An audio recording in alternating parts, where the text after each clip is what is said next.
What's up, guys? So today we will be working on the M3. A little backstory on the M3. I got the M3 a while ago. So pretty much what's going on with the M3 is that I'm going into lit mode. I got the car probably back in August, and I did a starter and I did a cast module because it wouldn't crank. So it was working perfectly fine. The car would throw me into lit mode here and there. So I got a couple codes for the car, so in case anybody runs into these codes, it can help them out a little bit more because it doesn't really tell you exactly what it is. So pretty much what I did is I ordered some parts.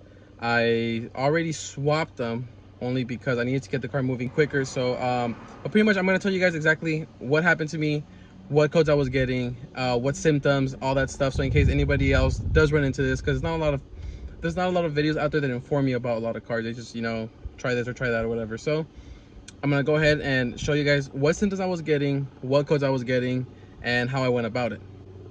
So pretty much the codes that I was getting was throttle off, can or off can. I'm gonna post it either way. Pretty much telling you about the throttle actuators on the car, but it's not. I know a lot of people have been getting codes about throttle actuator. I think 1 or A, or they're 2 or B. So I was very confused on where to go. So pretty much the buzz is the communication between the throttle actuator and the actual DME. I tried to rule out the wiring. So I use ISTA Plus, which is a diagnostic software on my computer, and I am able to open and close the throttle actuators with my computer. So I knew there was communication between the DME and the actual actuators.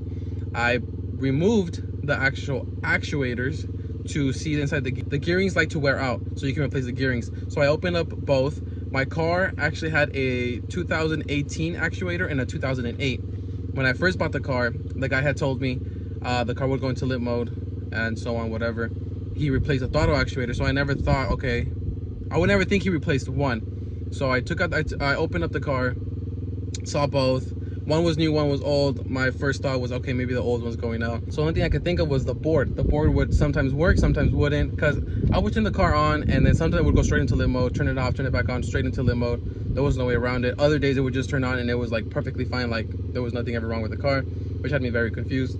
So I ruled it down to maybe the board being bad. I never tested the MOSFETs on it or anything, but I figured I'd just give it a try. So I did keep the 2018 as it was. The 2008, I did swap that one for a new one. I bought a throttle actuator of FCP Euro. I'll link in the description so you guys can see it. I will be showing you guys how to replace it and how to go about it. There is no special coding. The only thing that I did was the adaptations. I reset the adaptations for the throttle valves. So as far as the car, the only thing I really have taken out of here is the actual intake and the intake manifold.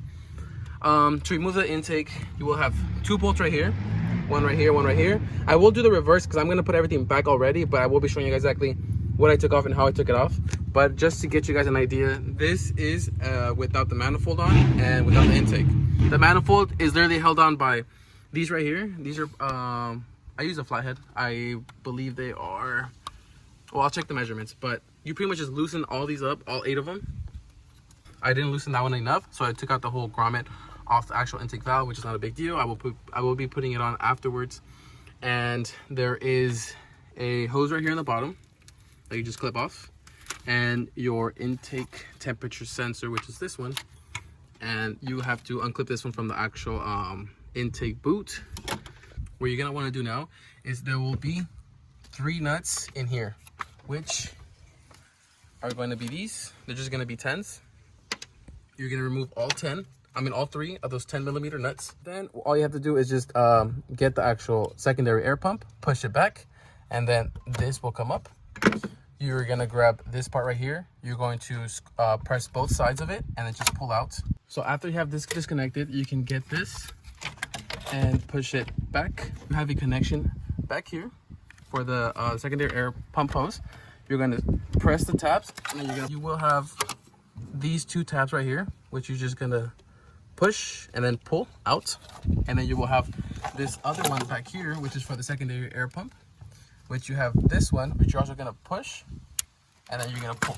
And then the secondary air pump will get out of the way. What you're going to want to do next is you're going to disconnect I believe this is the thermostat. Disconnect the thermostat. Disconnect this part right here, which you're also going to push and pull out.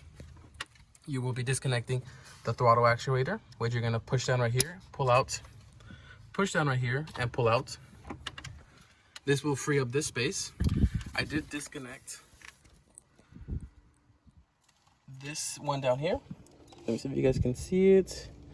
I pushed down right here and pull out. You will also be disconnecting this one right here, which on these is the same thing as these right here. Whereas like this one, you also disconnect this one. But all you gotta do, guys, is just push the back part, and pull out. And then these will come out. Let me give you guys an example. Like right here, you're going to push and pull.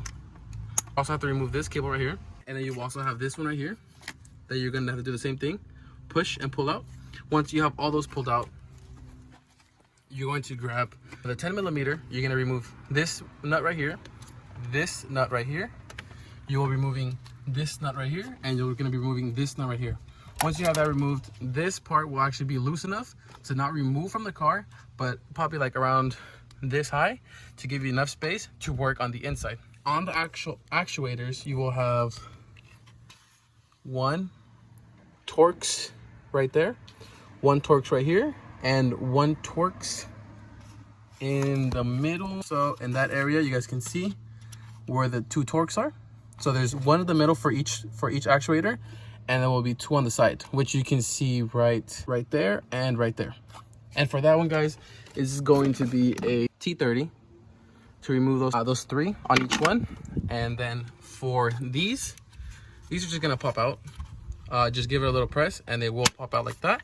You will have enough room to get these out.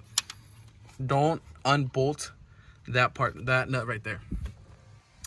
Pretty much once you have those three Torx out and you have this one removed, you can just pull it out. There is no, you maybe wiggle a little bit, but it's not that hard to take off. And then you're going to put the actuators back in, install all three bolts, those Torx, which are the T30s. You're going to get these, throw them on there. You're going to set this back down, reinstall all your sensors. I'm gonna go ahead and throw this secondary air pump back. To throw it back on, it's just pretty much reverse order. I'm gonna go ahead and connect this. I will be throwing these back on, and I will show you guys how to make it a little bit easier for you guys.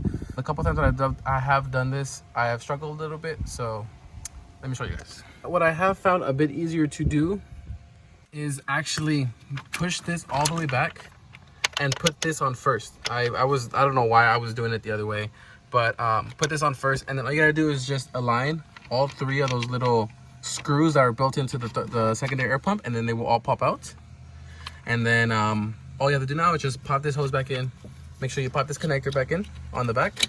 Don't forget it, because this is part of your emissions. And the last thing you want to do is not be able to pass smog and have to remove all this again, which is honestly not that bad, but it is time consuming and annoying. Okay guys, so now that you have all that put back on, you're just gonna go ahead and pull your three nuts, bolt it back together, and then we're gonna move on to the next step. Next thing we have to do now is just put these nuts right here, which is gonna be 4 nuts, and just tighten them up, and then we're gonna go from there. Okay, so now we have all the nuts put on. We have all 4 nuts holding this on. We have all the connectors. Make sure we have them all put back together. We have the secondary air pump. We have the rear connector connected. We have the under one from here connected. We have all 3 nuts on the secondary air pump. So now that we make sure we have everything put back together, all the actuators connected back together, I would start it and see how it goes before you do anything. So just in case anything does go wrong, you guys forget to connect anything, you guys don't have to come back and then remove the intake manifold again and throw it, you know, it's just a big hassle. So I would go from here. I already done that. I know that everything is fine. What I'm gonna do now is I'm gonna go ahead and get the intake manifold and start putting it on. So here I have the intake manifolds. Like I said, 2 of those grommets left with the actual intake manifold. So we can actually use for these to remove the grommets is a 1/4. Maybe it'll focus right there. And you're gonna just loosen both of those up and then throw them back on there.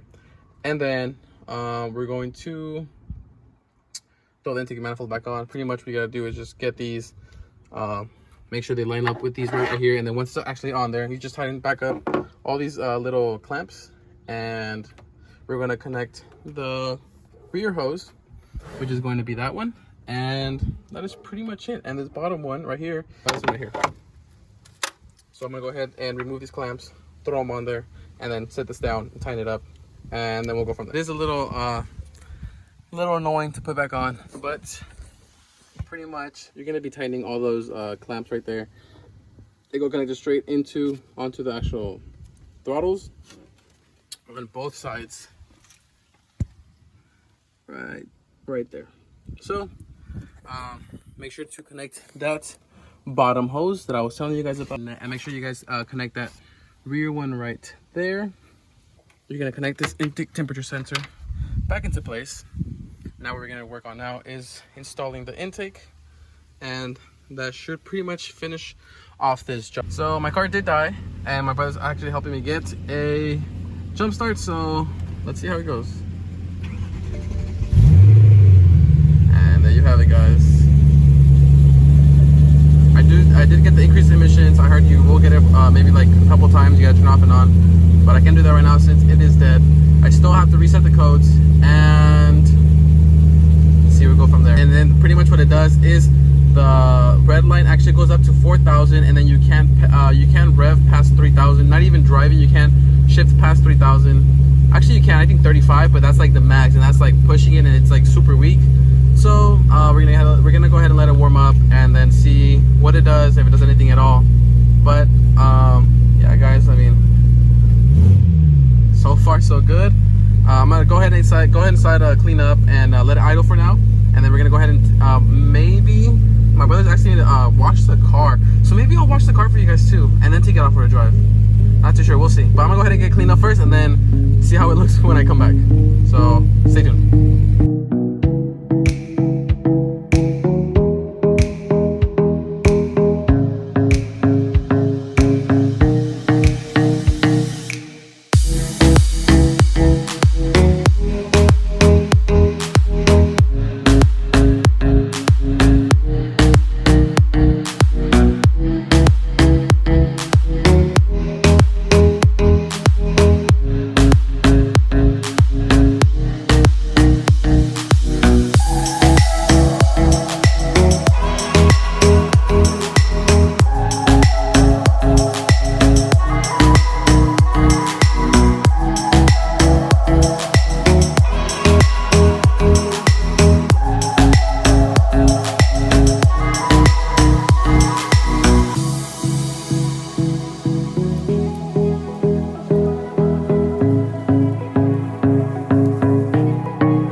So I did get a chance to wash the car.